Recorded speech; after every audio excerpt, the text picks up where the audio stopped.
नवरात्रि की बहुत बहुत शुभकामनाएं। और कुछ ही दिनों में देश रामनवमी का पर्व मनाएगा। रामनवमी की बहुत बहुत शुभकामनाएं। आपको भी।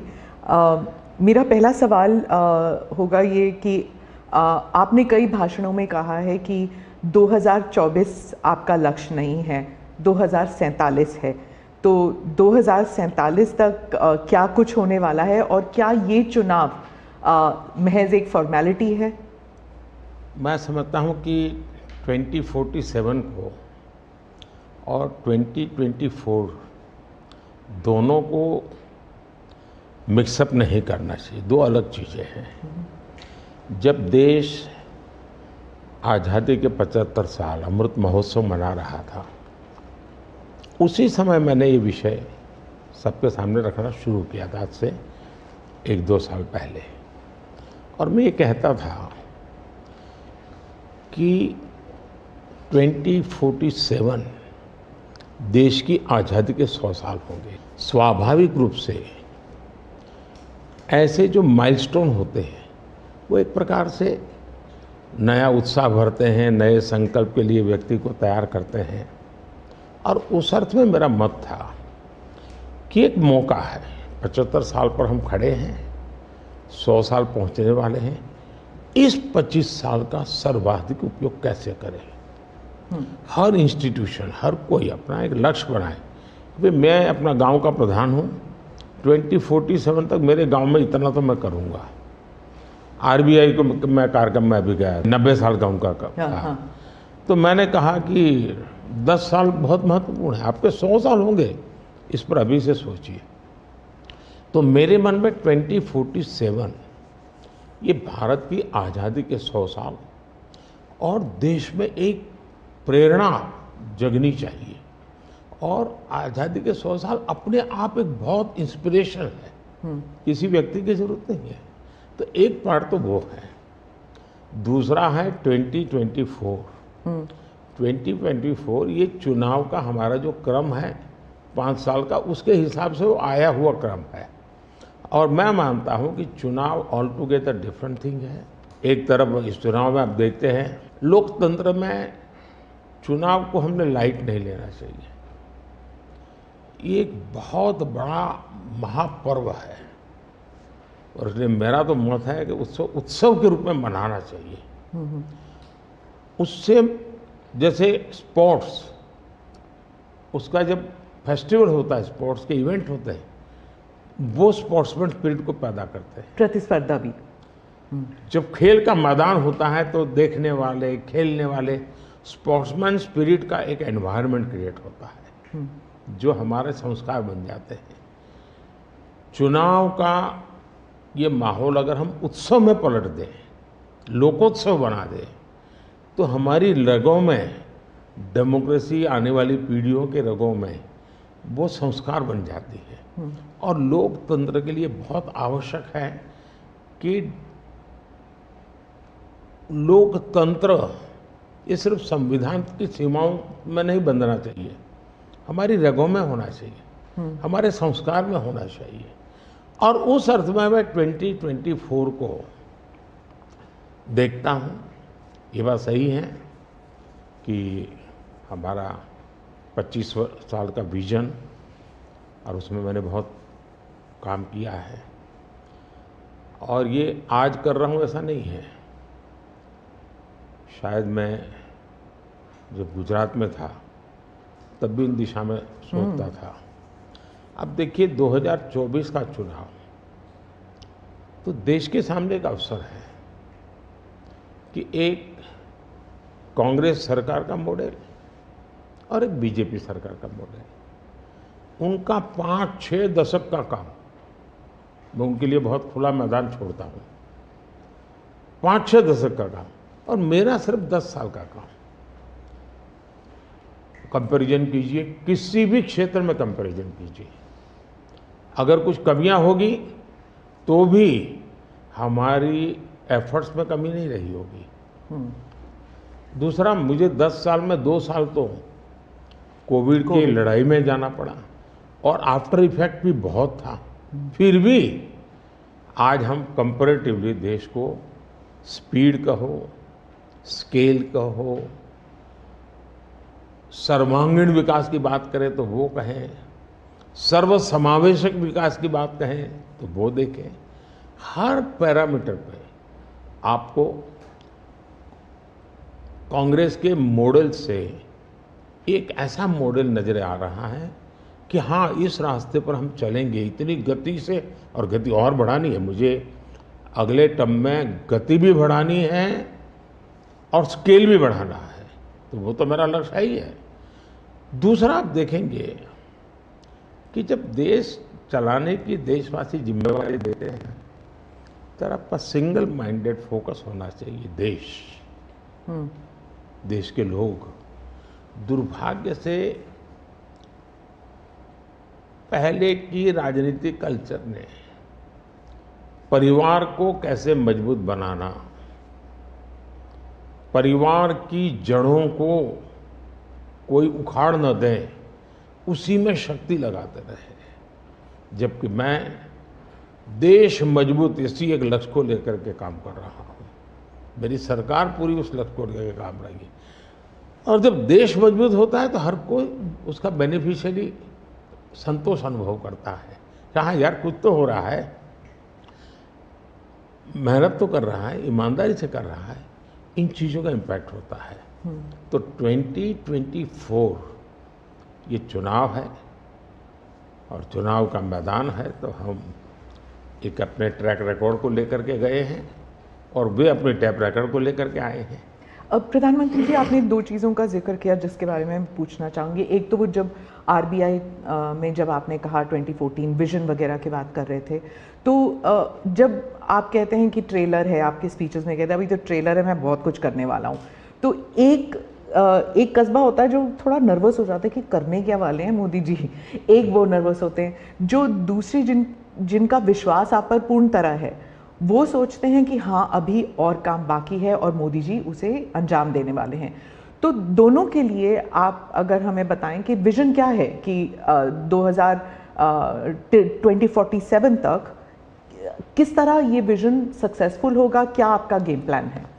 जब मैं कहता हूँ कि मेरे मन में बहुत बड़े बड़े प्लान हैं और उसके लिए बहुत बड़े बड़े फैसले हैं, किसी को डरने की ज़रूरत नहीं है।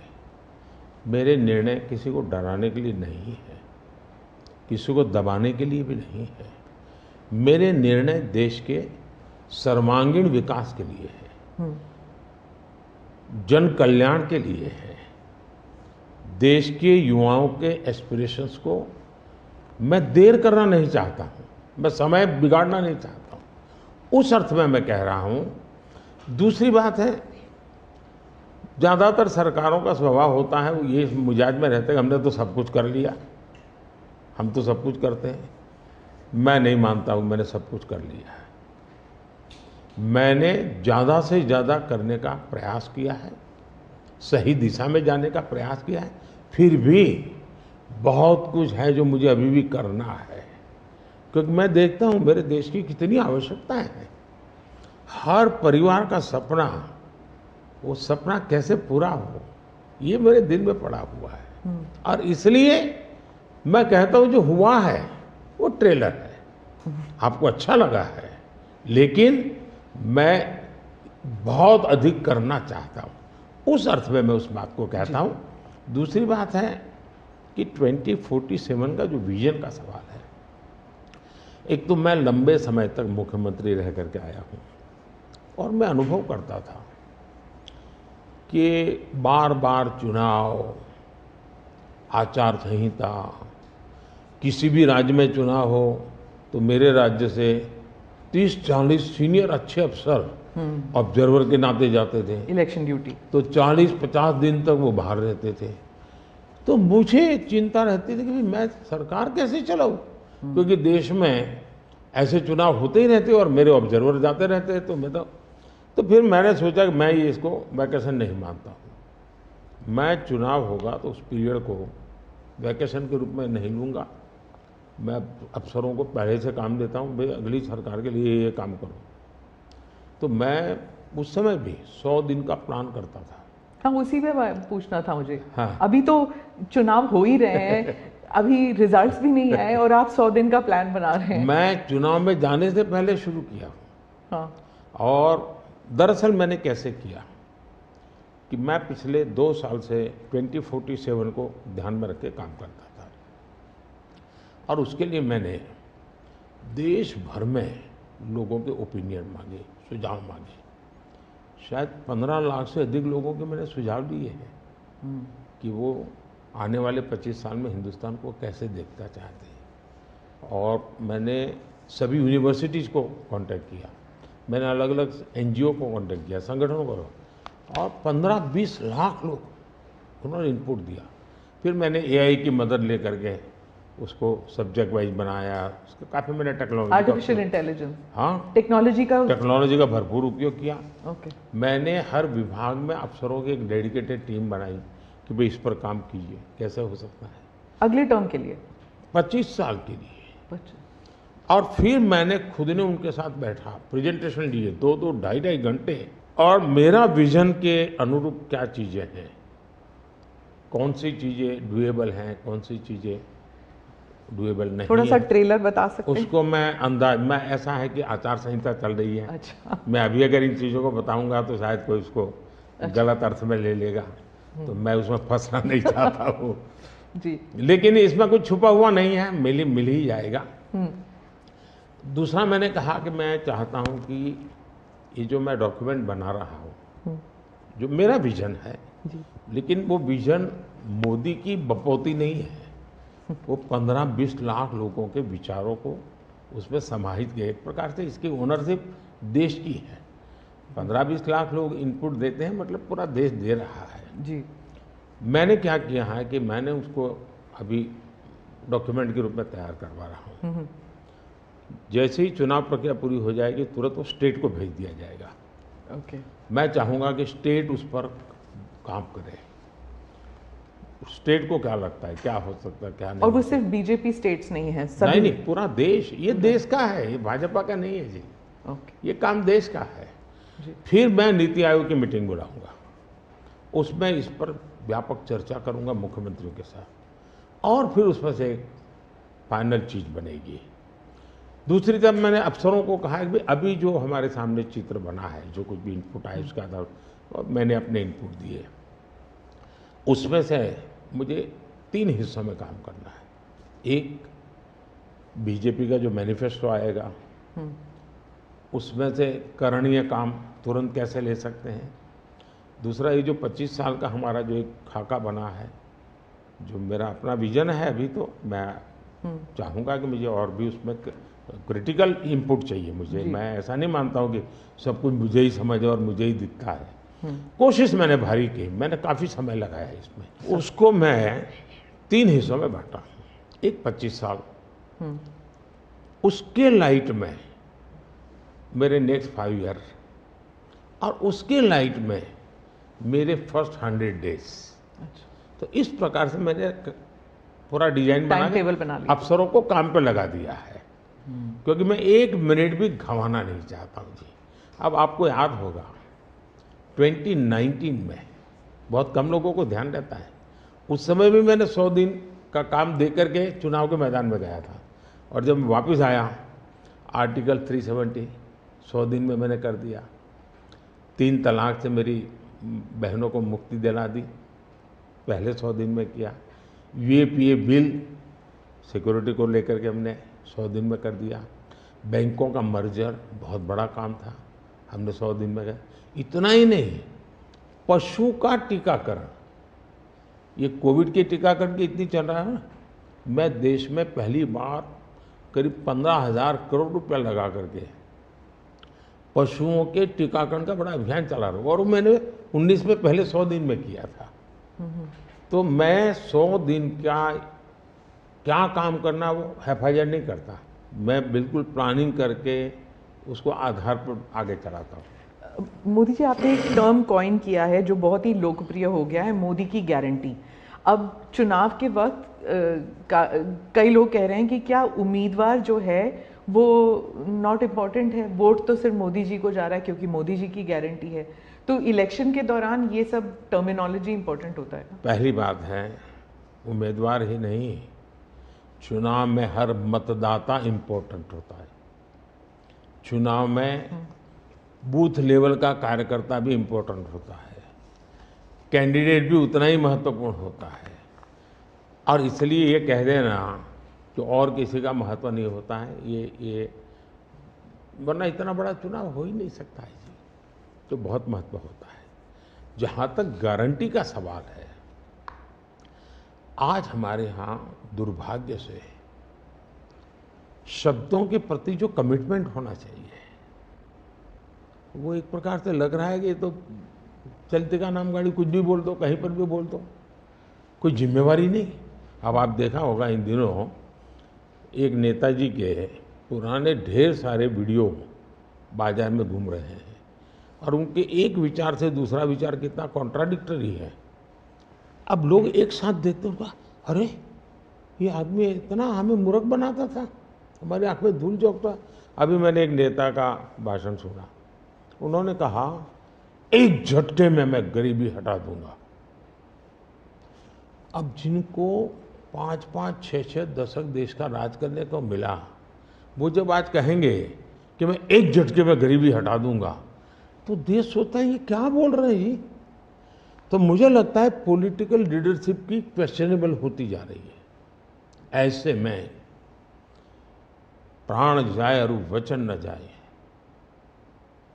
ये महान परंपरा से हम निकले हुए लोग हैं। मैं मानता हूँ नेताओं ने ओनरशिप लेनी चाहिए, जिम्मेवारी लेनी चाहिए। ये मैं जो बोल रहा हूँ मतलब मेरी जिम्मेवारी है, ये कोई करेगा ऐसा करेगा ऐसे नहीं चलता है।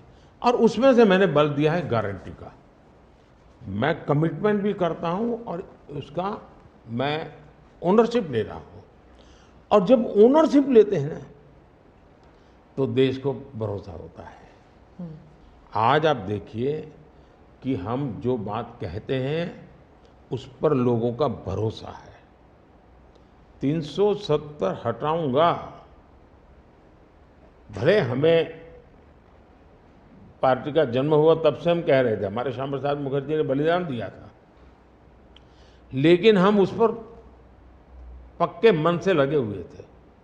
जब मेरा मौका आया मैंने पूरी हिम्मत दिखाई, 370 गई और आज जम्मू कश्मीर का भाग्य बदल गया। 3 तलाक कितने ही चीजों से गुजरा, पॉलिटिकल लीडरशिप डर गई, लोगों को रहा भी इनके पर क्या भरोसा करें। ये तो एक बार एक बोलते दूसरी बार, लोगों का भरोसा तब बनता है, कहेगा यार ये खुद खड़े रहेंगे, ये खड़े रहेंगे और जाना भी है तो जिम्मेवारी लेकर के जाएंगे कि भाई ये था, मैं सोचा था, नहीं कर पा रहा हूं, मैं जा रहा हूं वापिस। लेकिन भरोसा बहुत बड़ी ताकत होती है और भारत जैसे देश में ये भरोसा को मैं अपनी जिम्मेवारी मानता हूं और इसलिए मैं बार बार गारंटी ये कहता हूं।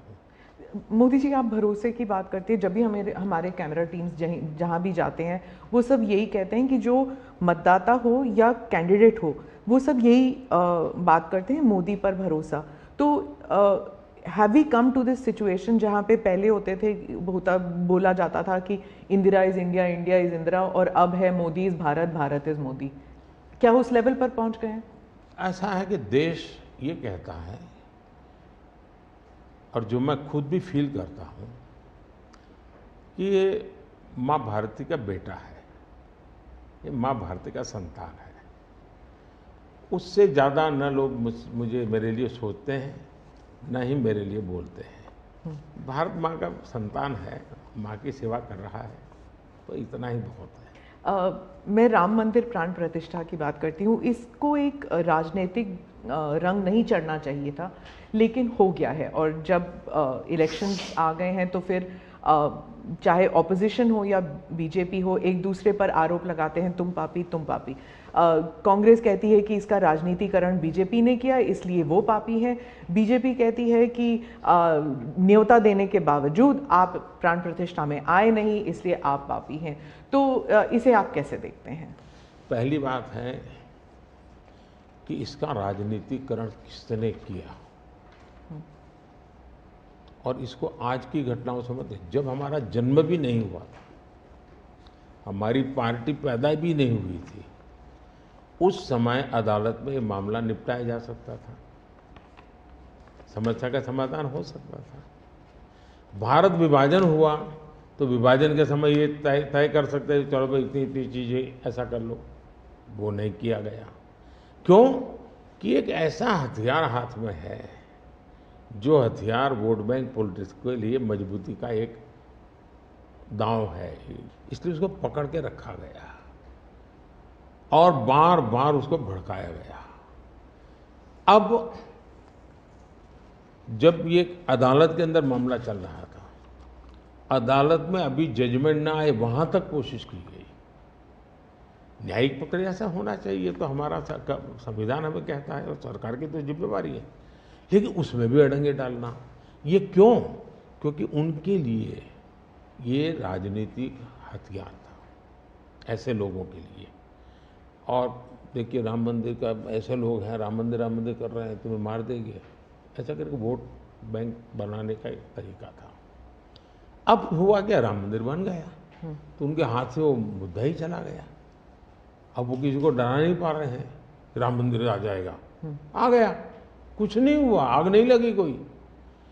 दूसरा, इनकी प्रकृति, आप सोमनाथ मंदिर से लेकर के अब तक की घटनाएं देखिए, वे भारत की मूलभूत आस्थाएं, भारत का मूलभूत जो पिंड है, उसके प्रति नेगेटिविटी लेकर के ही देश में वो अपनी बातें। अब सोमनाथ मंदिर को क्या प्रॉब्लम था, सरदार पटेल थे, डॉक्टर राजेंद्र बाबू को जाना था, वहां तो न जनसंघ था, न भाजपा था, न आरएसएस थी, न कोई लड़ाई थी, लेकिन उन्होंने मना कर दिया जाने। वो जो नेहरू जी की जो चिट्ठी थी, हाँ, जो भी है, अब ये और वो परंपरा आज भी चल रही है कि प्राण प्रतिष्ठा का निमंत्रण मिले और आप उसको ठुकरा दें।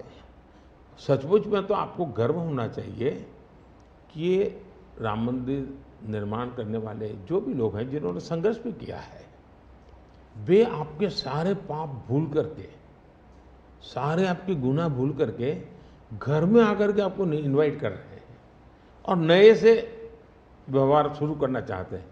आप उसको भी उस पुराने मिजाज से ठुकरा दें, तब लगता है कि आपके लिए वोट बैंक एक बहुत बड़ी आपकी मजबूरी है, और उस वोट बैंक के चलते इस प्रकार की चीज़ें होती रहती। और ये किसी को नीचा दिखाना, किसी का अपमान करना, ये अपना अधिकार मानते हैं। और मैं कभी कभी कहता हूँ, ये तो नामदार है, हम तो कामदार है। अब मैं नॉर्थ ईस्ट जाऊँ, वहाँ के लोग कोई कपड़े पहना दे, मैं पहनता हूँ, उसकी भी मजाक उड़ाना, यानी हर चीज़ की। मैं तमिलनाडु जाऊँ, लुंगी पहनूँ, तो उनको लगता है देखो ये कर रहा है, वो कर रहा है।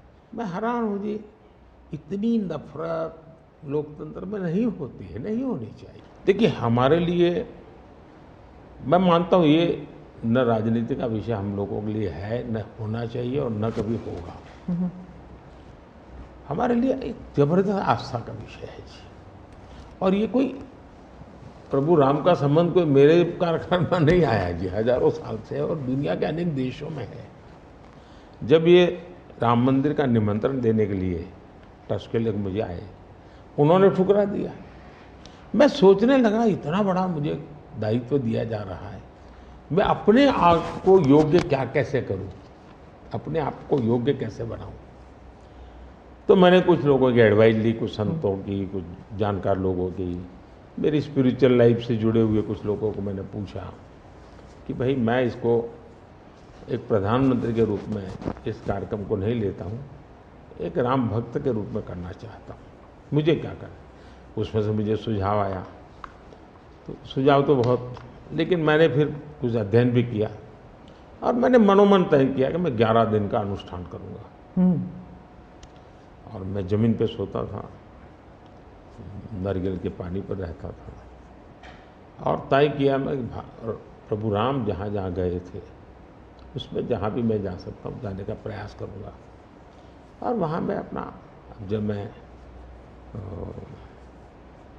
श्रीरंगम मंदिर में गया, दक्षिण भारत में, हाँ, दक्षिण भारत में, और कम्ब रामायण का मैंने पाठ किया वहाँ, तब मुझे वहाँ के लोगों ने बताया साहब 800 साल पहले जब कंब रामायण की रचना हुई तो पहला पाठ इसी जगह पे हुआ और मैं देख रहा सबके आंख में आंसू थे। ये जो मैंने अनुभूति की है साउथ में खास करके, यहाँ बैठे हुए लोगों को अंदाज नहीं आएगा जी कि क्या भक्ति है, क्या आस्था है और कितनी पवित्रता है उसमें। मेरा कार्यक्रम नोन नहीं था, मेरा काम भी ऐसा व्यक्तिगत था, लेकिन जो जन सामर्थ्य एक प्रकार से मुझे उनके भाव में अनुभव कर रहा था, तो मेरे लिए शायद मेरी स्पिरिचुअल जर्नी की एक बहुत बड़ा महत्वपूर्ण ये 11 दिन की घटना मैं देखता हूँ। मैं और राम मंदिर प्राण प्रतिष्ठा को मैंने बहुत गंभीर लिया था जी। मैंने एक इवेंट के रूप में नहीं लिया था जी, मेरे लिए वो इवेंट नहीं था। वो एक स्पिरिचुअल मूवमेंट था आपके लिए? मैं मानता, मुझे दिखता था वो 500 साल का संघर्ष, मुझे दिखता था 140 करोड़ लोगों की श्रद्धा, सपने, और देश के गरीब गरीब लोगों ने पाई पाई दे करके मंदिर बनाया है जी। ये मंदिर 3 चीजें मैं देखता हूँ। एक, 500 साल का अविरत अखंड एक निष्ठ संघर्ष, लाखों लोगों का एक काम के लिए बलिदान। दूसरा, लंबी न्यायिक प्रक्रिया, इतने सालों की न्यायिक प्रक्रिया, और न्यायिक प्रक्रिया के हर तराजू से तूल करके निकला हुआ, कसौटी हुआ हुआ। दूसरा, टेक्नोलॉजी का उपयोग, ASI के द्वारा उसकी खुदाई, सबूत, ये एक बहुत बड़ा। और चौथा, हिंदुस्तान के कोटि कोटि लोगों ने 1-1, 2-2, 5-5 रुपया जो भी दे सकते हैं दे करके ये मंदिर बनाया है। ये मंदिर सरकारी खजाने से नहीं बना है। ये ऐसे पहलू हैं कि जो भारत के स्वाभिमान को, भारत के सामर्थ्य को, भारत के सपनों को, भारत के संकल्प को और भारत के आने वाली पीढ़ी को बहुत बड़ी प्रेरणा देने वाले हैं। हम दक्षिण भारत की बात करते हैं तो पहले मैं दक्षिण भारत के कुछ मुद्दों के बारे में उठाऊंगी। बीजेपी का एक ऐसा नेता तमिलनाडु में उभर के आया है जिसके लिए मीडिया अटेंशन काफ़ी कुछ आ रहा है, वो है अन्नामलाई जी। तो वो काफ़ी कॉन्फिडेंट है कि तमिलनाडु में बीजेपी को डबल डिजिट फिगर आएंगे। तो क्या ये उनका ओवर कॉन्फिडेंस है कि आप भी तमिलनाडु इतनी बारी जा चुके हैं? पहली बात है कि तमिलनाडु जनसंघ के जमाने से और भारतीय जनता पार्टी, मैं कहता हूँ 5-5 पीढ़ी हमारी इस विचार के लिए वहाँ खप चुकी है। तो एक निरंतर काम चला है। जब कांग्रेस से लोग निराश हुए तो प्रादेशिक पक्षों की तरफ गए और लंबे अरसे तक प्रादेशिक पक्षों का जो कुछ भी कामकाज देखा है, अब लोग निराश हो गए। निराशा के इस माहौल में उन्होंने दिल्ली में भाजपा की सरकार का मॉडल देखा, हिंदुस्तान में अन्य राज्यों में भाजपा की सरकार का मॉडल देखा, देश भर में जो तमिल बंधु रहते हैं उन्होंने अपने घरों में जाके बताया भी हम जिस राज्य में रहते हैं वहाँ तो ये हो रहा है। तो लोग स्वाभाविक तमिल प्रजा कंपैरिजन करने लगी कि जो हवा खड़ा किया गया था ये तो अच्छा काम कर रहे हैं। अब जैसे मैंने तमिल काशी संगम किया तो तमिलनाडु में DMK पार्टी वाले लोग ये तो पानीपुरी वाले कर करके मजाक उड़ाते थे, लेकिन जब तमिलनाडु के लोग काशी संगम कार्यक्रम में आए और काशी का रूप रंग देखा, उन्होंने कहा ये हमने तो जो सुना था ऐसा नहीं है, ये तो बहुत डेवलप दिखता है, बड़ी प्रगति हो रही है, IT का नेटवर्क दिखता है। तो सोचने का तरीका बदलने लगा और उसके कारण DMK के प्रति जबरदस्त गुस्सा पैदा हुआ है। मैं कल्पना नहीं कर सकता इतना बड़ा गुस्सा पैदा हुआ है। वो गुस्सा पैदा डाइवर्ट हो रहा है बीजेपी की तरफ पॉजिटिव वे में। और अन्नामलाई एक बहुत ही अच्छे आर्टिकुलेट है, यंग है, बहुत ही अपनी IPS कैडर में बहुत बड़ी प्रतिष्ठित नौकरी छोड़ कर के आए हैं। दूसरा, लोग सोचते कि यार इतना बड़ा होनहार कैरियर छोड़ के आया आदमी तो DMK AIADMK में चला जाता उसकी तो जिंदगी बन जाती, तो वो मानने नहीं गया, वो बीजेपी में आया। तो लोग आप यार ये बीजेपी में गया मतलब कुछ मेटल है, कुछ अच्छे इरादे वाला इंसान लगता है, तो स्वाभाविक रूप से उसके आकर्षण का केंद्र बना है। और मेरी पार्टी की विशेषता है, हम हर स्तर के हर छोटे मोटे कार्यकर्ता जिसमें क्षमता है उनको अवसर देते हैं। हमारा कोई परिवारवादी तो पार्टी है नहीं, परिवार से चलित पार्टी नहीं है, जिन पार्टियों में of the family, by the family and for the family होता है। और इसलिए हमारे यहाँ तो हर एक को अवसर मिलता है। फैमिली बेस्ड पॉलिटिक्स अगर हम बात करें तो तमिलनाडु में डीएमके ने कहा है कि उन्होंने काफ़ी बयान दिए हैं सनातन के खिलाफ, और वो तो काफ़ी अरसे से करते आए हैं, काफ़ी दशकों से उनका एंटी सनातन पोजीशन रहा है। लेकिन अब जो है वो लोग थोड़ा बहुत आक्रोश दिखने को मिल रहा है। तो आप क्या समझते हैं कि is it because of awareness कि लोग बीजेपी की तरफ मुड़ रहे हैं, या फिर सनातन के खिलाफ जो उनके स्टेटमेंट्स है वो बाकी राज्यों में भी ये फैल रहा है? अब मैं इस सवाल को जरा अलग तरीके से देखता हूँ। सवाल हमें कांग्रेस को पूछना चाहिए। जो कांग्रेस जिसके साथ किसी जमाने में महात्मा गांधी का नाम जुड़ा हुआ था, जो कांग्रेस जहां इंदिरा गांधी जी गले में माला खुलेआम पहन करके घूमती थी, रुद्राक्ष माला, जो हाँ रुद्राक्ष माला पहन करके घूमती थी इंदिरा जी। सवाल कांग्रेस को पूछना चाहिए कि तुम्हारी क्या मजबूरी है कि सनातन के खिलाफ इतना जहर उगलने वाले लोगों के साथ तुम क्यों बैठे हो भाई? क्या तुम्हारी राजनीति अधूरी रह जाएगी क्या? ये कौन सी कांग्रेस की सोच विकृति आ रही है कांग्रेस में, ये चिंता का विषय है। डीएमके का तो जन्म शायद इस नफरत में पैदा हुआ होगा, और धीरे धीरे वो नफरत का खेल भी उनका लोग स्वीकार करने नहीं लगे हैं, और इसलिए वो नए नए तौर तरीके अपना करके बोल रहे हैं। प्रश्न उनका नहीं है, प्रश्न कांग्रेस जैसी पार्टी का है कि उसने अपना मूल कैरेक्टर गंवा दिया है क्या? जब संविधान सभा में जो लोग बैठे थे तो ज़्यादातर गांधीयन लोग थे, ज़्यादातर कांग्रेस की विचारधारा से जुड़े हुए लोग थे, और पहला संविधान बना, उसके हर पेज पर जो पेंटिंग है रामायण, वो सनातन की ही परंपरा से जुड़े हुए हैं। तो आपका संविधान बना, उस संविधान में सनातन का गौरव का हिस्सा था, और आज सनातन को इतनी भयंकर गालियां देने की हिम्मत हो और आप उनके साथ चुनाव की राजनीति करें, उनके साथ मंच साझा करें। मजबूरी कांग्रेस की, ये देश के लिए चिंता का विषय है।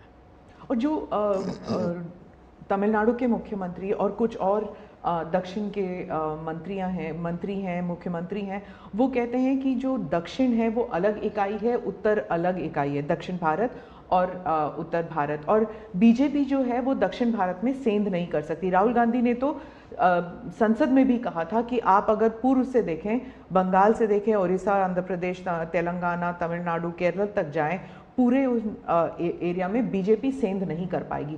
दो अलग इकाई है क्या दक्षिण भारत और उत्तर भारत? पहली बात है, भारत बहुरत्ना वसुंधरा है, भारत विविधताओं से भरा हुआ देश है। यहाँ रेगिस्तान भी है, यहाँ समुद्री तट भी है, यहाँ हिमालय भी हैं, और यहाँ सह्याद्री भी हैं, यहाँ गंगा के पट भी हैं और कावेरी के पट भी हैं। तो भारत को टुकड़ों में देखना, ये भारत के प्रति नासमझी का परिणाम है। अगर यही भाव होता, अगर आप हिंदुस्तान में देखें प्रभु राम के नाम से जुड़े हुए गांव कितने सबसे ज़्यादा कहाँ हैं, तो तमिलनाडु में है। इतने सारे गांव के नाम हैं कि उसमें राम तो होगा ही होगा। अब इसको आप कैसे अलग कह सकते हैं? किसको गले उतारेंगे आप? लेकिन भारत की विविधता है, पंजाबी जैसा होगा वैसा नागालैंड का व्यक्ति नहीं होगा, गुजराती जैसा होगा वैसा कश्मीर का व्यक्ति नहीं होगा। तो विविधता ही तो हमारी शक्ति है, हमने विविधता को सेलिब्रेट करना चाहिए। हमें गुलदस्ता ऐसा है भारत का जिसमें हर एक का अपना फूल दिखाई दे, ये भाव होना चाहिए। कांग्रेस कहती है कि बीजेपी और खासकर मोदी जी इस विविधता को अप्रिशिएट नहीं करते, एक रंग में ढालना चाहते हैं, और अगर 400 सीट जो आप कह रहे हैं अगर वो आ जाता है तो संविधान रद्द हो जाएगा, एक ही भाषा, एक ही रहन सहन, एक ही तरीका होगा, और वो है जो मोदी जी कहेंगे। मैं समझ नहीं पाता हूँ कि जो व्यक्ति यूएन में जाकर के पहली बार दुनिया की सबसे पुरातन भाषा तमिल भाषा का गुणगान करता हो, किस आधार पर उस व्यक्ति को आप ऐसे आरोप लगा रहे हो? मेरा तो मत है, और मैं जब कपड़े अलग अलग राज्य के पहनता हूं तो उनको ये परेशानी हो रही है। मुसीबत उनकी है कि वो एक सांचे में देश को डालना चाहते हैं। हम तो विविधता की पूजा करते हैं, हम विविधता को सेलिब्रेट करते हैं। और मैं हमको हर एक को कहता हूँ, जैसे हमने कहा कि भाई डॉक्टर बनना है, इंजीनियर बनना है, मातृभाषा में क्यों नहीं बन सकता है? जब मैं मातृभाषा में डॉक्टर इंजीनियर बनने की बात करता हूँ, मतलब कि मैं मातृभाषा को सेलिब्रेट कर रहा हूँ, उसका महात्मा बढ़ा रहा हूँ। मुझे ये अभी एक गेमिंग वाले सब बच्चों के साथ बैठा था, तो उनमें से किसी ने पूछा कि हमारे लिए कोई संदेश, तो ऐसे मैंने कहा एक काम करो, अब जब भी आप हस्ताक्षर कहीं करेंगे, सिग्नेचर करेंगे, अपनी मातृभाषा में सिग्नेचर करो, इतना तो गर्व करो। अब मैं तो विविधता को लाने की कोशिश कर रहा हूँ। अब उनको आरोप लगाने हैं, क्या करेंगे? कुछ मुख्यमंत्री हैं वो कहते हैं कि उन्हें सेंटर से सहयोग नहीं मिलता। दक्षिण के भी कुछ मुख्यमंत्री हैं, आप भी मुख्यमंत्री रह चुके हैं, अब प्रधानमंत्री हैं पिछले 10 साल में। क्या कोऑपरेटिव फेडरलिज्म को लेकर आपके विचार बदल गए हैं जब आप मुख्यमंत्री थे और जब अभी आप प्रधानमंत्री हैं? दरअसल, और क्या उन्हें नहीं मिलता सहयोग? दुर्भाग्य हुआ है कि जो रीजनल एस्पिरेशंस होते हैं उसको सबसे ज़्यादा तवज्जो देनी चाहिए, ये मेरी पार्टी की फिलॉसफी है। अगर आप रीजनल एस्पिरेशंस जो हैं उसको नकार करके विकसित भारत का सपना पूरा नहीं कर सकते। दूसरा, मैं गुजरात में लंबे समय तक मुख्यमंत्री रह के आया हूँ, और मेरा सौभाग्य है कि देश में मैं पहला प्रधानमंत्री ऐसा हूँ कि जिसके पास राज्य के मुख्यमंत्री का इतना बड़ा अनुभव रहा है। तो एक मुख्यमंत्री के नाते केंद्र से क्या अपेक्षाएं होती हैं, केंद्र से क्या तकलीफें होती हैं, उसको मैंने भली भांति झेला है, समझा भी है। और इसलिए मैं कतई नहीं चाहूँगा कि मेरे देश का कोई राज्य, उसका उमंग उत्साह हो विकास का, उस पर कोई रुकावट पैदा हो। अगर रुकावट हटा सकता हूँ और उसमें मैं उनकी मदद कर सकता हूँ, वो भी मैं करने के लिए जाऊँ, क्योंकि मुझे देश बनाना है। दूसरा, मैं जब गुजरात था तब भी मेरा मंत्र था, यहाँ सरकार यूपीए की थी, तब भी मेरा मंत्र था भारत के विकास के लिए गुजरात का विकास। मैं गुजरात का विकास करूंगा, क्यों? क्योंकि मुझे मेरा देश का विकास करना है। हमारे देश में वातावरण बनना चाहिए, और हमने एस्पिरेशनल डिस्ट्रिक्ट की कल्पना की। हर राज्य में हमने कहा कि ये राज्य के पैरामीटर के बराबर है। भारत सरकार ने योजना बनाई, उसकी मदद की। सभी राज्य आज हमारे एस्पिरेशनल डिस्ट्रिक्ट में और एस्पिरेशनल ब्लॉक में मिल करके हम काम कर रहे हैं, और बहुत अच्छे परिणाम नजर आ रहे हैं। अब आप कोरोना देखिए, मैंने इतनी बार चीफ मिनिस्टर से मीटिंग की, शायद 20-25 बार, और हर चीज़ में सब मिल करके निर्णय करते थे। तो हम साथ मिल करके चले तो हम कोरोना के जंग को जीतने में सफल हुए। और मैं पब्लिकली कहता हूँ कि कोरोना की लड़ाई में भारत की सफलता का कारण, मैं सभी राज्यों का भी उतना ही योगदान है, मैं रिकॉग्नाइज करता हूँ। और इसलिए मैंने हमेशा कहा है कि देश को आगे ले जाना है तो हमें कॉम्पिटिटिव कोऑपरेटिव फेडरलिज्म चाहिए। हमारे यहाँ स्पर्धा होनी चाहिए, तंदुरुस्त स्पर्धा होनी चाहिए विकास की, तब जाकर के। अब देखिए G20, मैं G20 दिल्ली में कर सकता था, मैंने ऐसा नहीं किया। हिंदुस्तान के हर राज्य में G20 समिट किया, क्योंकि हर राज्य में G20 को सबसे ज़्यादा अवसर मिले, लोगों को उस राज्य को देखने का अवसर मिले, राज्य को अपना एक्सपोजर के लिए ग्लोबल प्लेटफॉर्म मिल जाए। क्यों? क्योंकि मैं चाहता हूँ मेरा देश का हर कोना मेरे लिए देश ही है। मोदी जी, दो सवाल G20 को लेकर मैं पूछना चाहती थी आपसे। एक तो वो जो क्लासिक शॉट था ना, वो प्रेसिडेंट बाइडेन और प्रिंस सलमान जो हैंडशेक वाला जो शॉट, उसके बारे में एक। दूसरा, वेस्टर्न मीडिया में बहुत से आर्टिकल्स आते थे उस वक्त कि कोई कंसेंसस होगा नहीं, डेक्लेरेशन होगा नहीं, पर हो गया डेक्लेरेशन। तो ये दो, इन दोनों चीज़ों की बैक स्टोरी बताइए। एक तो आपने वो हैंडशेक कैसे करवाया, और दूसरा डेक्लेरेशन कैसे हुआ? एक ग्लोबल गुड जब उसके लिए काम करते हैं और अपने निजी कोई इफ्स एंड बट्स नहीं होते हैं, तो आप दुनिया को ऑन बोर्ड ले सकते हैं। और मेरी कोशिश ये थी कि मुझे बताइए भाई, आखिरकार ये G8 और G20 पैदा कैसा हुआ। जिन मुद्दों को लेकर के पैदा हुआ तो उस मुद्दों से हटना नहीं, और उसमें सब मेरे से कन्विंस हुए, सब लोग कन्विंस हुए।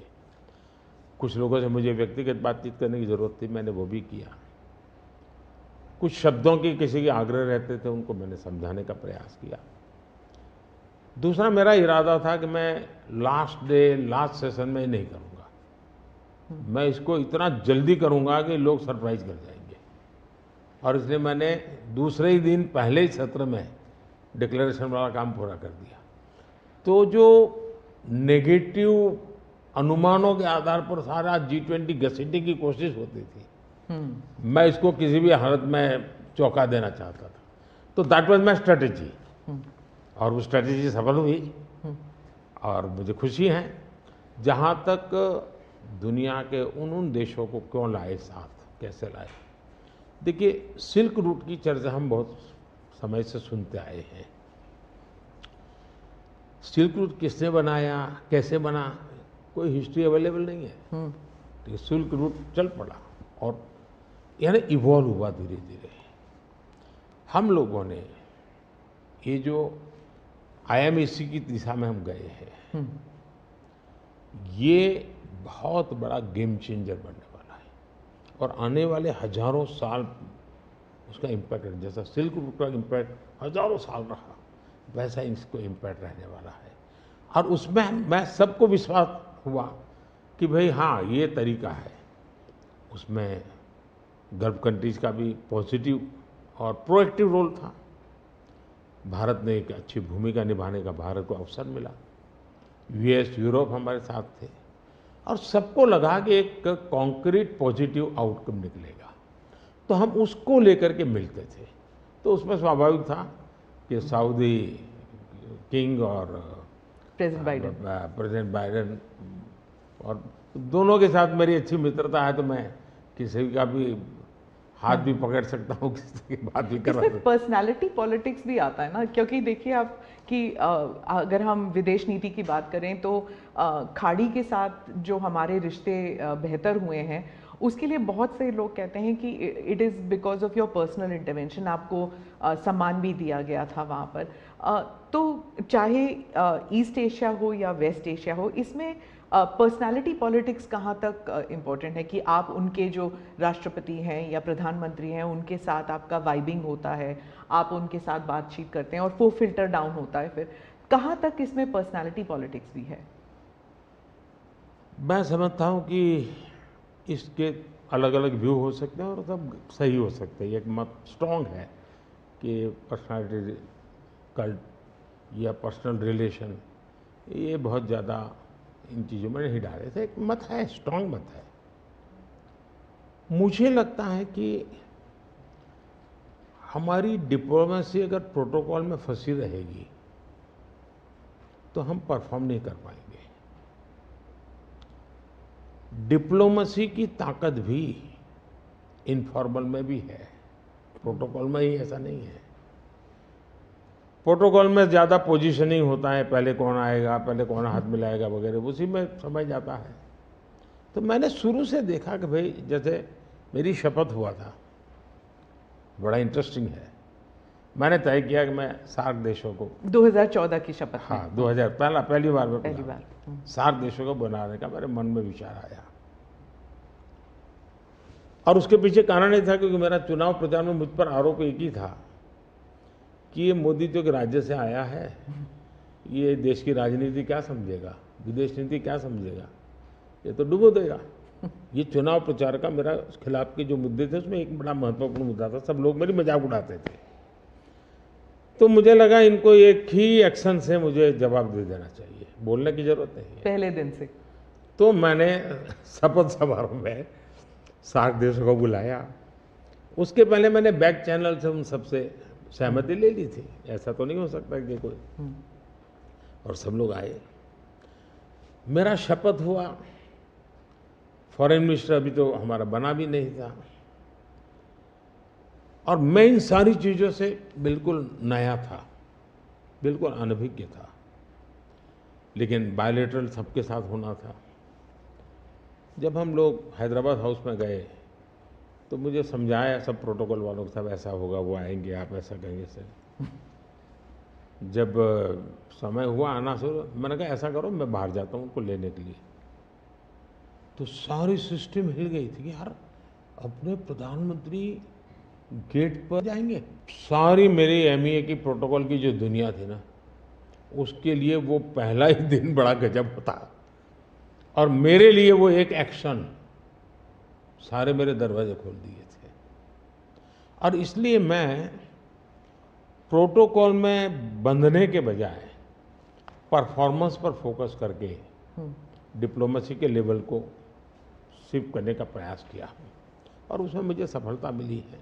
President Obama, president Biden, president Trump, इन तीनों के साथ आपने काम किया हुआ है, और इंडिया यूएस रिलेशंस एक अपवर्ड ट्रैजेक्टरी पे हैं। लेकिन बहुत से मुल्क हैं जो भारत की अपवर्ड ट्रैजेक्टरी से परेशान होते हैं। ये इट इज़ अंडरस्टूड कि ये है, जैसे कि चाइना, क्योंकि वो दे यूज टू थिंक कि ग्रुप ऑफ टू होगा, एक तरफ चाइना, एक तरफ अमेरिका, मतलब दो पावर सेंटर्स होंगे। तो मैं सिर्फ उदाहरण के लिए चाइना दे रही हूँ, लेकिन हमारे इर्द गिर्द जो मुल्क हैं वो भी थोड़े असमंजस में है कि ये भारत की ट्रैजेक्टरी इतनी ऊपर इतनी जल्दी जा रही है। क्या हम अपने नेबरहुड को अपनी सक्सेस स्टोरी का हिस्सा नहीं बना सकते? अच्छा सवाल आपने पूछा। हमारी डे वन से पॉलिसी है, एक नेबर फर्स्ट, दूसरा एक्ट ईस्ट। तो जो हमारे ईस्टर्न पार्ट के जो हमारे आसियान कंट्री के देश हैं, उसमें हमने एक्ट ईस्ट पॉलिसी लिया है, यहाँ नेबरहुड फर्स्ट। तो ये हमारा डे वन से हमारे देश की भी पॉलिसी है और हमारी भी पॉलिसी है। पहले लूकैस था, मैंने आकर के उसको एक्ट ईस्ट कहा।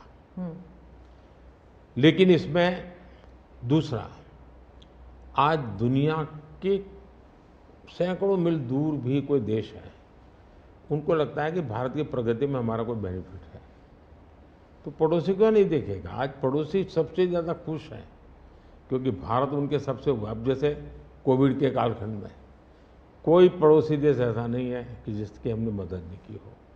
नेचुरल कैलेमिटी, कोई ऐसा देश नहीं है। अब जब नेपाल में भूकंप आया, फर्स्ट रिस्पॉन्डर हम थे। श्रीलंका में बहुत बड़ा क्राइसिस आया, उस क्राइसिस के समय सबसे ज़्यादा उनको मुसीबत में से बाहर निकालने का कोई काम किया है तो हिंदुस्तान ने किया, और पब्लिकली वो रिकग्नाइज करते, इसको कहते हैं।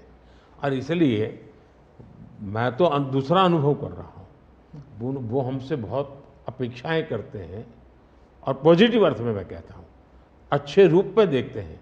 और भारत ने भी कहा है कि भाई हम हमारे सभी देशों को, पड़ोसियों को शक्तिशाली और समृद्ध देखना चाहते हैं। आपने दोस्ती का हाथ बढ़ाया था 2014 से ही पाकिस्तान, चाइना के साथ भी ऐसे किया था। लेकिन जब आप सक्सेस स्टोरी या अपने नेबरहुड फर्स्ट की बात करते हैं तो पाकिस्तान, चाइना, मालदीव्स ये भी आते हैं, और यहाँ पर कटाक्ष है अगर आप बात करें तो। इसके लिए सुधार उसमें उनकी अंदरूनी राजनीति महत्वपूर्ण है। भारत और उन देशों का संबंधों से ज़्यादा उनका इंटरनल पॉलिटिक्स के लिए कुछ चीज़ें जरूरी है। जी, विदेशी मीडिया जो है वो हमेशा कहती है कि Modi is the most popular prime minister in India. वो इस बारे में कोई दो राय नहीं है, लेकिन ये भी कहती है a strong Modi means democracy start sliding. मतलब लोकतंत्र के लिए खतरा है अगर मोदी जी और स्ट्रॉन्ग हो जाएंगे, लेकिन भारत में कुछ और ही है। वो वही रेटिंग्स, वही एजेंसीज कहते हैं कि लोग जो हैं वो खुश हैं कि मोदी जी अगर स्ट्रॉन्ग हो जाएं, तो उन्हीं के रेटिंग्स ये कहते हैं। आप इस बारे में क्या कहेंगे? पहली बात है कि उनकी टर्मिनोलॉजी क्या है और उनके इस कंक्लूजन पर आने का आधार क्या है, ये अपने आप में एक रिसर्च का विषय है।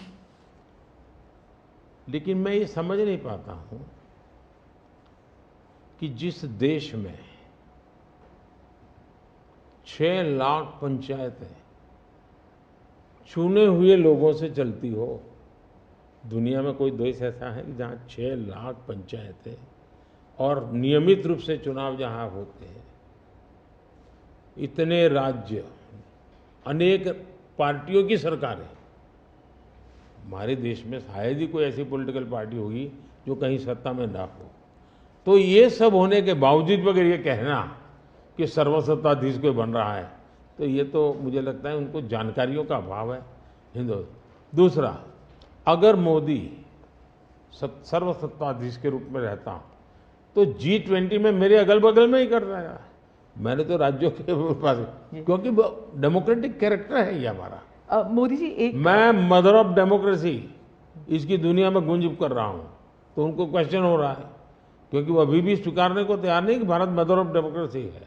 हाँ, एक सवाल था, यूक्रेन में जब युद्ध चल रहा था तो भारत के जो वहाँ पर छात्र थे उन्हें सुरक्षित रूप से वापस भारत लाया गया। ये एक दिल हिलाने वाला किस्सा था। इसमें आपने हॉस्टिलिटीज़ रोकने के लिए पर्सनल हस्तक्षेप किया था, पर्सनल इंटरवेंशन किया था, ये सुनने में आया है। तो इसके बारे में कुछ बताएंगे? देखिए, यूक्रेन की चर्चा जरा ज़्यादा हुई है खिलाफ, लेकिन मैं 14 से लेकर ऐसी कई घटनाएं हैं। अगर आपने एक सुषमा स्वराज जी का एक इंटरव्यू है, आप देखिए कि कैसे यमन में से हमने हिंदुस्तान के लोगों को लाए, और सऊदी किंग के साथ मैंने बात कर करके उनसे कहा भाई मुझे वहाँ यमन से लोगों को लाना है, तो आपका बॉम्बार्डिंग चल रहा है, हम कर नहीं पा रहे हैं, मुझे कैसे मदद करेंगे? तो उन्होंने कहा कुछ समझ लीजिए मुझे। और सुषमा जी ने अपने इंटरव्यू में सारी चीज़ें कही हुई है। भारत की रिक्वेस्ट पर एक पीरियड रहता था जिस पीरियड में बॉम्बार्डिंग नहीं होता था, और उस समय हम हवाई जहाज़ में हमारे लोगों को निकालते। यमन से करीब 5,000 लोगों को हम लाए थे। उसी प्रकार से यूक्रेन में, मेरा यूक्रेन से भी इतना ही घनिष्ठ नेता है, मेरा रशिया से भी इतना ही घनिष्ठ नाता रहा है। दोनों राष्ट्रपति के साथ में बहुत मित्रतापूर्ण मेरा रहा है। मैं पब्लिकली राष्ट्रपति पुतिन को कह सकता हूँ कि युद्ध का समय नहीं है। मैं यूक्रेन को भी कह सकता हूँ पब्लिकली कि बातचीत के रास्ते पर ही जाना चाहिए, और इसके कारण मेरी क्रेडिबिलिटी है। और जब मैंने कहा भाई भारत के इतने लोग, हमारे नौजवान फंसे हुए हैं और मुझे आपकी मदद चाहिए, और मैं आप क्या व्यवस्था कर सकते हो, फिर मैंने बताया मैंने इतनी इतनी व्यवस्था की है, आप इतना मेरी मदद कीजिए। उन्होंने मदद की, और भारत के तिरंगे की ताकत इतनी थी कि विदेशी व्यक्ति की भी भारत का तिरंगा हाथ में रखता था तो उसके लिए जगह मिल जाती थी। तो मेरा तिरंगा ही मेरी गारंटी बन गया था। मोदी जी, मैं डोमेस्टिक पॉलिटिक्स पे वापस आती हूँ। एक सवाल है इलेक्टोरल बॉन्ड्स के बारे में। राहुल गांधी जो हैं वो हर भाषण में कहते हैं, और विपक्ष के नेता भी कहते हैं कि इसमें धांधली हुई है। आपकी पार्टी के लोग भी कहते हैं कि अगर गलती है, अगर इसमें कोई गुंजाइश है इसके सुधार में, तो वो कर सकते हैं। क्या ये गलत फैसला था इलेक्टोरल बॉन्ड्स का? पहली बात है कि हमारे देश में लंबे अरसे से चर्चा चली है कि चुनावों में काला धन एक बहुत बड़ा खतरनाक खेल हो रहा है। देश के चुनावों को काले धन से मुक्ति मिले, इसके लिए कुछ करना चाहिए। चर्चा लंबे समय से चल रही है। चुनाव में खर्च तो होता ही होता है, कोई इनकार नहीं कर सकता है। मेरी पार्टी भी करती है, सब पार्टियां करती हैं, कैंडिडेट भी करते हैं, और पैसे लोगों से लेने पड़ते हैं, सब पार्टियां लेती हैं। मैं चाहता था कि हम कुछ कोशिश करें कि इस काले धन से हमारे चुनाव को कैसे मुक्ति मिले, ट्रांसपेरेंसी कैसे आए। एक प्रामाणिक पवित्र विचार मेरे मन में था, रास्ते खोज रहे थे, एक छोटा सा रास्ता मिला, वही पूर्ण है। वैसे हमने उस समय भी क्लेम नहीं किया था, पार्लियामेंट में डिबेट में सबने उसको सराहा भी था। आज जो लोग उलट पुलट बोल रहे हैं उन्होंने सराहा था, पार्लियामेंट डिबेट देख लीजिए। हमने कैसे कैसे काम किया, जैसे 1000 और 2000 के नोट खत्म कर दिए। चुनाव में वही बड़े बड़ी मात्रा में ट्रैवलिंग करते हैं, क्यों कि ये काला धन खत्म हो। हमने सुप्रीम कोर्ट ने कहा था कि 20,000 रुपये तक पॉलिटिकल पार्टियां कैश ले सकती हैं। मैंने कानून बनाकर, नियम बना करके 20,000 को 2,500 कर दिया। क्यों? क्योंकि मैं नहीं चाहता था कि ये कैश वाला कारोबार चले। फिर मैंने कहा है कि इलेक्टोरल बॉन्ड, कि जो पार्टी अपना सीक्रेसी मेंटेन करना चाहती है। होता था क्या, जैसे हम पहले बीजेपी में चेक से पैसा लेंगे तय किया, तो सब व्यापारी लोग हमें आकर के कहें साहब हम चेक से दे ही नहीं सकते। हमने कहा क्यों नहीं दे सकते? बोले हम चेक से देंगे तो हमें लिखना पड़ेगा, हम लिखेंगे तो जो सरकार है वो देखेगी कि ये विपक्ष को इतना पैसा दिया, तो हमें तो वो परेशान करेंगे। तो बोले हम तो पैसे देने के लिए तैयार है लेकिन चेक से नहीं देंगे। तो मुझे याद है हमारे 90 के दशक में जो चुनाव में हमको बड़ी दिक्कत आई थी, पैसे नहीं थे हमारे पास, और हम नियम लगा के बैठे थे कि हम चेक से लेंगे। देने वाले देने को तैयार थे, चेक से देने की उनकी हिम्मत नहीं थी। तो ये सारी चीज़ों का मुझे पता था। तो मैंने कहा भाई, तो हमने कहा भाई ऐसा है, अब देखिए इलेक्टोरल बॉन्ड न होते तो किस व्यवस्था में ताकत है वो ढूंढ के निकालते कि पैसा कहाँ से आया और कहाँ गया। ये तो इलेक्टोरल बॉन्ड की सक्सेस स्टोरी है कि इलेक्टोरल बॉन्ड थे तो आपको ट्रेल मिल रहा है मनी का, कि किस कंपनी ने दिया, कैसे दिया, कहाँ दिया। अब उसमें अच्छा हुआ बुरा हुआ वो विवाद का विषय हो सकता है, इसकी चर्चा हो। मुझे जो चिंता है वो, मैं ये कभी नहीं कहता हूँ निर्णय में कोई कमी नहीं होती है, निर्णय तो चर्चा कर सीखते हैं, सुधारते हैं, इसमें भी सुधार के लिए बहुत संभावना है। लेकिन आज हम पूरी तरह काले धन की तरफ देश को धकेल दिया है, और इसलिए मैं कहता हूँ सब लोग पछताएंगे जब बाद में ईमानदारी से सोचेंगे, सब लोग पछताएंगे। अब देखिए इलेक्टोरल बॉन्ड का भी विशेषता देखिए कैसा झूठ चल रहा है। कुल देश में 3,000 कंपनियों ने इलेक्टोरल बॉन्ड दिए हैं, उसमें 3,000 में 26 कंपनियां ऐसी हैं जिन पर कार्रवाई हुई है। ये कहते हैं ना ईडी वीडी टिकना फला, 3,000 डोनर है उसमें सिर्फ 26, और उनमें से 16 कंपनियां ऐसी थी छापा जब लगा उस समय बॉन्ड खरीदा। कोई जोड़ सकता है इसको? अगर बॉन्ड खरीदा, लोग ये जोड़ रहे हैं, उसकी विशेषता ये है कि ये जो 16 कंपनियों ने बॉन्ड खरीदा उसमें से 37 पैसा अमाउंट बीजेपी को डोनेशन में मिली। 37, 63% बीजेपी के विरोधी पार्टियों को मिली। अगर पूरे जोड़े जाएं तो हाँ, मैं ये 16 कंपनी जिसका ईडी सीबीआई कोई न कोई उस समय एक्शन भी हुआ और बॉन्ड भी निकला, 37% अमाउंट बीजेपी ने, 63 ऑपोजिशन को। क्या ईडी रेड करे और ऑपोजिशन को डोनेशन देने का कार्यक्रम वर्क करे? क्या बीजेपी ऐसा करेगी?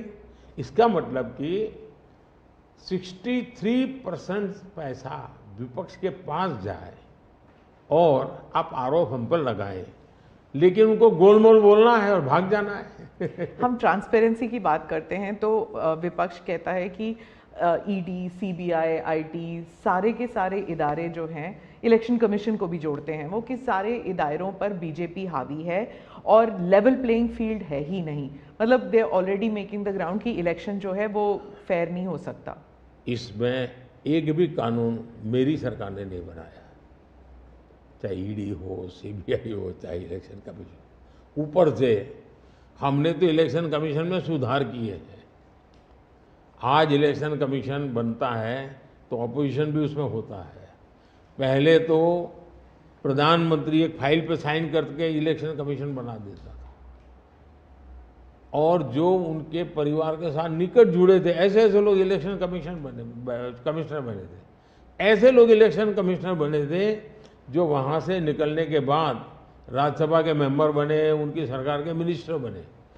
ऐसे इलेक्शन कमिश्नर बने थे जो कांग्रेस के बाद में कैंडिडेट बने, और इसलिए हम उस लेवल पे प्ले नहीं कर सकते। तो हमारा लेवल प्ले फील्ड हो ही नहीं सकता, हम ऐसे बन ही नहीं सकते। हम अच्छे रास्ते पर जाना चाहते हैं, हम उस रास्ते पर जाना नहीं चाहते। दूसरी बात है, आखिर ईडी सीबीआई कैसे बनी? ईडी वगैरह का आप देखेंगे या इलेक्शन कमीशन का अपने एक कहावत है, नाच न जाने आंगन टेढ़ा। और इसलिए कभी ईवीएम का बहाना निकालेंगे, कभी मूलतः पराजय के लिए वो कुछ रीजनिंग अभी से सेट करने में लगे हैं ताकि पराजय उनके खाते में न चढ़ जाए। वो कह रहे हैं लड़े कैसे आप, या तो ऑपोजिशन लीडर्स को जेल में डाल रहे हैं या फिर अगर वो आपकी पार्टी में आ गए तो सारे पाप धुल गए। कितने ऑपोजिशन लीडर जेल में हैं? कोई मुझे बताए। और क्या यही ऑपोजिशन लीडर उनके सरकार चलाते थे? या जेल का डर है? हाँ, डर तो पाप का होता है जी, ईमानदार को क्या डर होता है? मेरे यहाँ भी तो उन्होंने मेरे होम मिनिस्टर सबको जेल में डाल दिया था। दूसरा, ईडी की बात करते हैं। आप गुजरात के बारे में कह रहे हैं जब आप मुख्यमंत्री? हाँ, मैं मुख्यमंत्री था। अच्छा, जो ईडी की बात करते हैं, ईडी ने जितने केसेस किए ना, उसमें से सिर्फ, देश को समझना, सिर्फ 3% ही पॉलिटिकल लोग इन्वॉल्व है जिन पर एक केस हुए हैं। 97% जिनका राजनीति से कोई लेना देना नहीं, ऐसे लोगों को हुआ है जो कोई ड्रग माफिया है, कुछ अफसर हैं जो करप्शन करते हैं, कुछ अफसर हैं जो बेनामी संपत्ति बना के बैठे हुए हैं। 97% केस उन पर हुए हैं, जेलों में वो लोग गए हैं। अच्छा, मजा देखिए, ईडी एक स्वतंत्र संस्था को काम कर देना चाहिए, नहीं करने देना चाहिए? बनाई क्यों भाई? 2014 से पहले ये संपत्ति अटैच करने का ईडी को अधिकार है। 2014 से पहले उन्होंने सिर्फ 5,000 करोड़ रुपए की संपत्ति अटैच की। कौन रोकता था ईडी को भाई? और किसके लाभ में कहता था? मेरे कालखंड में गलत काम करने वालों की 1 लाख करोड़ रुपए की संपत्ति अटैच हुई है। कई देश की जनता का पैसा नहीं है? दूसरा आंकड़ा तो आप और हैरान हो जाओगे। 2014 पहले इसी ईडी ने देश में से 34 लाख रुपए, 34 लाख रुपया कैश जब्त किया था। मतलब कि स्कूल बैग में आ जाए इतना पैसा, स्कूल बैग में आ जाए। पिछले 10 साल में हमने 2,200 करोड़ रुपया कैश जब्त किया है। 2,200 करोड़ रुपया कैश जब्त किया है। कहाँ 34 लाख, कहाँ 2,200 करोड़। 34 लाख रुपया एक बैग में आ जाता है, 2,200 करोड़ रुपया शिफ्ट करना है तो वो हाथी का छोटा सा ट्रक आता है ना, 70 ट्रक लगेंगे तब जाकर इतना रुपया हमने ईडी ने हमारे यहाँ हमारे कालखंड में। इसका मतलब ये है कि ईडी सही काम कर रही है। कैश पकड़ा है भाई, लोग पकड़े नहीं, कैश भी पकड़ा है। और मेरा ये कमिटमेंट है जी, मैं ये कन्विंस हूं कि भ्रष्टाचार ने देश को तबाह करके रखा है। हमें देश में से भ्रष्टाचार के खिलाफ लड़ाई लड़नी चाहिए, पूरी ताकत से लड़नी चाहिए। और ये मेरा व्यक्तिगत रूप से मेरा ये कन्विक्शन बना हुआ है। एक सवाल आर्थिक इशू पर है कि जब इलॉन मस्क भारत आने वाले हैं और वो जब आपसे अमेरिका में मिले थे तो उन्होंने कहा था वो आपके प्रशंसक हैं, he is a fan of yours.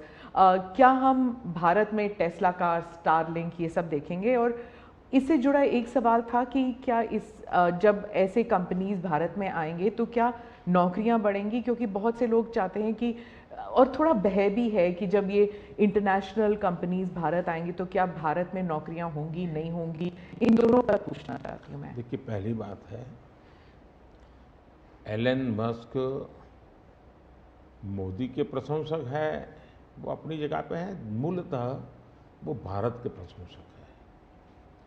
और मैं अभी उनको मिला ऐसा नहीं, मैं 2015 में उनकी फैक्ट्री देखने गया था। वो कहीं बाहर थे, तो स्पेशली अपने सारे कार्यक्रम कैंसिल करके वो वापस आए। मुझे सब चीज़ें खुद ने अपनी फैक्ट्री में दिखाई और उनका विजन क्या है वो मैं उनसे समझा। मैं अभी गया तो दोबारा भी उनसे मिला था और अभी वो भारत आने वाले भी हैं। देखिए, भारत में पिछले 10 साल में दुनिया भर से हर क्षेत्र में पूंजी निवेश हो रहा है। अब हमारा ईवी मार्केट, इलेक्ट्रिक व्हीकल का मार्केट कितना बड़ा बना है, आपको जानकर के हैरानी होगी कि कितना बदलाव आया है, लोग पकड़ नहीं पाते। 2014-15 में हमारे देश में 2000 इलेक्ट्रिक व्हीकल थे, 2000 बिके थे। 14-15 में 2000 इलेक्ट्रिक व्हीकल बिके थे। 2023-24 में 12 लाख इलेक्ट्रिक व्हीकल बिके हैं। कहा 2000 और कहा 12 लाख। इसका मतलब इतना बड़ा चार्जिंग स्टेशन का नेटवर्क बना है, पर्यावरण को बहुत बड़ी मदद मिली है। यानी एक प्रकार से, और उसको लेकर के हमने आपको एक पॉलिसी का रूप दिया है। हमने दुनिया को कहा कि भाई भारत बहुत तेज़ी से ईवी पे जा रहा है, मैन्युफैक्चरिंग करना चाहते वो आना चाहे आइए। इतना ही नहीं, मैं चाहता हूँ हिंदुस्तान में निवेश आना चाहिए, क्योंकि भारत में वो चीज़ें जिसमें भले पैसा किसी का भी लगा हो, पसीना मेरे देश का लगना चाहिए, उसके अंदर सुगंध मेरे देश की मिट्टी की आनी चाहिए, ताकि मेरे देश के नौजवानों को रोजगार मिले। और मैं उसके लिए, आप देखिए, गूगल उसका बड़ा काम यहाँ कर रहा है, सैमसंग यहाँ पर आया, एप्पल बहुत बड़ी मात्रा में यहाँ पर आया। हमारे यहाँ बड़ोदरा के अंदर एयरक्राफ्ट मैन्युफैक्चरिंग के लिए काम शुरू हुआ। सेमीकंडक्टर के लिए अभी तो ताइवान के एक लीडर का बड़ा अच्छा बयान भी आया। यानी हम हर क्षेत्र में चाहते हैं कि लोग टेक्नोलॉजी ट्रांसफ़र करें, हम चाहते हैं कि लोग पूंजी निवेश करें, हम चाहते हैं कि हमारे देश के नौजवानों को रोजगार मिले। मैं ये अब मुझे मंजूर नहीं है कि मेरा देश के गेहूं बाहर जाए और ब्रेड में बाहर से लूँ। मैं ऐसा नहीं चलाऊँगा। जो भी करूँगा मेरे देश में करूँगा, मेरे देश के नौजवानों के लिए करूँगा। और मैं इसके लिए नीतियाँ भी बनाता हूँ, हिम्मत के साथ बनाता हूँ, और लोग आ भी रहे हैं, भरोसा कर रहे हैं। प्रधानमंत्री जी, अंत में 2 सवाल पूछना चाहूँगी। एक तो फर्स्ट टाइम वोटर्स, पहले बार जो मतदान करने वाले हैं, उनके लिए आपका क्या संदेश है? और दूसरा, जो ईमानदार मध्यम वर्गीय करदाता है, honest middle class tax payer, millions are there, तो उनके लिए वो क्या उम्मीद कर सकते हैं मोदी 3.0? देखिए, मैं जो विकसित भारत की बात करता हूँ, उसके साथ साइमल्टेनियस किसका भविष्य जुड़ा हुआ है? जो आज 20 साल का, 22 साल का है, वो 2047 में है, उसकी पूर्ण जिंदगी का एक कालखंड है एक प्रकार से। तब वो 40, 45, 50 का होगा। मतलब ये भारत के विकसित भारत बनने की प्रक्रिया और उसकी जिंदगी की प्रक्रिया दोनों साथ है। गोल्डन अपॉर्चुनिटी है उसके साथ। ये सबसे ज़्यादा बेनिफिशियरी आज का जो फर्स्ट टाइम वोटर है, वो 2047 का सबसे बड़ा बेनिफिशियरी बनने वाला है। ये बात मैं उसको समझा रहा हूँ कि भाई मैं तेरा भविष्य बना रहा हूँ, तुम मेरे साथ जुड़ जाओ। और मैं क्या मानता हूँ कि वो जुड़ेगा। दूसरा, फर्स्ट टाइम वोटर जो है वो परंपरागत चीज़ों से बाहर आना चाहता है। अब आप देखिए विपक्ष का घोषणा पत्र पूरी तरह इकोनॉमी को फेल करने वाला घोषणा पत्र है। एक प्रकार से विपक्ष का घोषणा पत्र देश के जो फर्स्ट टाइम वोटर हैं या पिछले जिनकी उम्र 25 से कम है, उनके भविष्य को रौंदने वाला उनका मैनिफेस्टो के इकोनॉमिक प्रोग्राम है। वो तो खटाखट खटाखट खटाखट पैसे देने वाला। मैं उनको क्या करना है, पूरा अगर एनालिसिस करोगे तो सबसे बड़ा नुकसान ये जो देश के 25 साल की उम्र से कम उम्र वाले लोग हैं, उनके भविष्य को रौंदने वाला एक उनका इकोनॉमिक प्रोग्राम है जी। बर्बाद हो जाएगा। मुझे उनकी ज़िंदगी बनानी है। मैं देश में इनोवेशन को बल देना चाहता हूँ। देखिए देश में जो पैटेंट इन दिनों रजिस्ट्री हुई, हिस्टोरिकल रिकॉर्ड है पैटेंट के। तो यंग जनरेशन को लगता है हाँ हमारी ज़िंदगी बढ़ रही है। आज डेटा मेरे देश का इतना सस्ता है। मैं जानता हूँ मेरे देश को आर्थिक रूप से नुकसान हो रहा है, लेकिन सस्ता डेटा का परिणाम है कि मैं देश में डिजिटल रिवॉल्यूशन लाने में मेरे नौजवानों को मैंने ताकत दी है। आज वो दुनिया, मुझे अभी गेमिंग वाले बच्चे मिले थे, वो कहते थे साहब दुनिया के देश में हम खेलने के लिए जाते हैं, वहाँ डेटा इतना महंगा है। बोले हम 50 बार सोचते हैं, हम भारत के अंदर इतना हमारे लिए अवसर है, इतना सस्ता डेटा है तो हम हिम्मत कर रहे हैं। एजुकेशन में आज डेटा सस्ता होने के कारण उसको कितनी फायदा हो रहा है जी। लॉन्ग डिस्टेंस लर्निंग, हाँ हर चीज़ में, टेलीमेडिसिन में। ये जो हमने इन चीज़ों पर कंट्रोल करके रखा है, इसका बहुत बड़ा लाभ हो रहा है, बड़ा रिवॉल्यूशन हो रहा है। और जो मिडिल क्लास टैक्स पेयर है उसके लिए जो देखिए जहाँ तक टैक्स पेयर है, सचमुच में टैक्स पेयर का सम्मान होना चाहिए, टैक्स पेयर का गौरव होना चाहिए। आए दिन रास्ते चलते हर टैक्स पेयर को गाली देते रहेंगे तो देश कैसे चलेगा जी।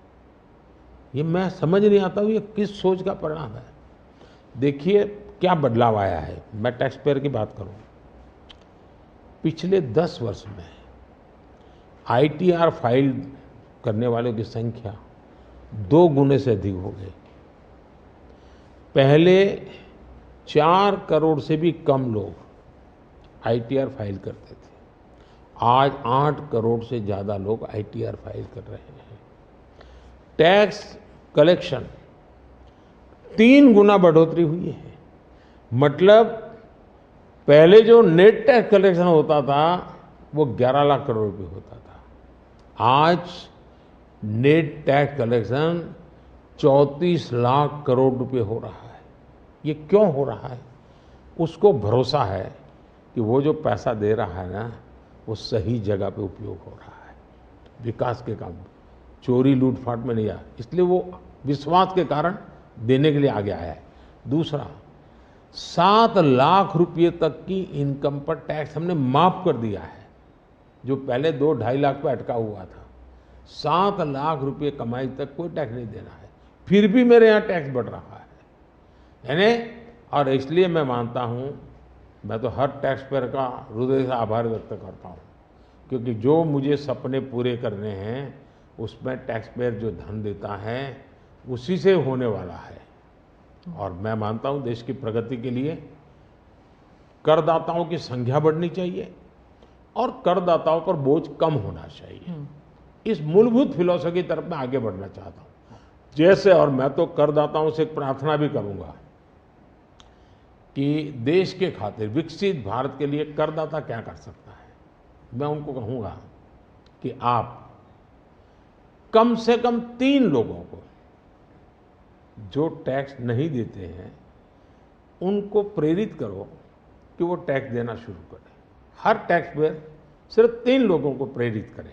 और मैं उनको समझाता हूँ, जब मैं गरीब का घर बनाता हूँ उसमें जो ईंट लगती है ना, किसी न किसी टैक्स पेयर की ईंट है, वो उसका जो पुण्य है ना, वो जो परिवार उसमें रहता है, जो पुण्य संतोष व्यक्त करता है, उसका पुण्य उस टैक्स पेयर को जाता है। किसी गरीब को मैं जब मुफ्त राशन देता हूँ, जब खाना पका करके अपने बच्चों को खिलाता है ना, तब वो कोई टैक्स पेयर सोचे कि काश मैंने टैक्स दिया था, वो भूखा बच्चा खाना खा रहा है, उसको टैक्स देने का आनंद आएगा। और इसलिए मैं टैक्स पेयर का धन, जन कल्याण के काम, इनको कोरिलेट कर करके ही चलना चाहता हूँ, ताकि देने वाले को संतोष हो कि मेरे पैसों से ये हो रहा है। ये बहुत बड़ी आवश्यकता है। और मैं बार बार कहता हूँ कि ये जो गरीब के घर की थाली है ना, उसका संतोष का जो पुण्य है ना, उसका हकदार कोई है तो देश का टैक्स पेयर है। मोदी जी, चुनाव के दौरान आपने वक्त निकाला और हमसे इतनी सारी बातें की, उसके लिए धन्यवाद। बहुत बहुत धन्यवाद आपको। और मेरे देशवासियों से ये फर्स्ट टाइम वोटर्स को मेरी अपील है कि देश के नाम वोट कीजिए। मैं उनको कोई राजनीतिक वोट के लिए नहीं कह रहा, देश के नाम वोट कीजिए। खुद का आने वाला 25 साल के भविष्य के लिए वोट करें, ये मैं उनसे आग्रह करूंगा। दूसरा, मैं देशवासियों का कहूँगा, मैं सभी पॉलिटिकल पार्टी के वर्कर्स को भी कहना चाहूँगा कि गर्मी बहुत है, धूप में सभी पार्टी के वर्कर दौड़ रहे हैं।